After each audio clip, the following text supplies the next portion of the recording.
Monsieur Molac. Oui, merci Monsieur le Président. Donc j'aimerais faire d'abord deux remarques. Notre collègue de l'UDIL tout à l'heure avait tout à fait raison. Il ne s'agit pas de se poser la question si le nucléaire est dangereux ou pas. C'est une évidence. Le nucléaire est dangereux. C'est un fait. Sinon, il n'y aurait pas tout un tas de procédures pour justement nous éviter un accident majeur que j'espère n'arrivera jamais.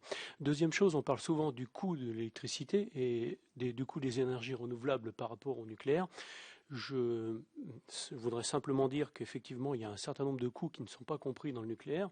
Ces coûts, c'est l'assurance, c'est aussi le démantèlement des centrales et c'est aussi l'entretien des cœurs, des réacteurs, qui sera nécessaire pendant tout le temps où ces cœurs resteront radioactifs. Ce qui fait quand même un certain nombre d'années, voire de siècles, et ce n'est pas prévu en fait dans le prix de l'énergie que nous payons aujourd'hui. Donc j'ai bien l'impression qu'à ce niveau-là, nous avons mangé notre pain blanc et qu'on va se retrouver un matin avec de l'énergie qui sera effectivement plus chère, mais l'énergie nucléaire ne pourra pas nous servir à quoi que ce soit. Au contraire, elle viendra plomber encore la facture énergétique.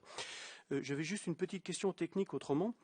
C'était sur les CLI, puisque normalement les CLI sont financés par une taxe sur les installations nucléaires de base. Or, selon mes informations, il semblerait que cette taxe n'ait pas été mise en place et que du coup, si vous voulez, le financement des CLI n'était pas assuré. Or, je ne sais pas si vous pouvez répondre à cette question, mais c'était en tout cas une interrogation qu'on nous a posée.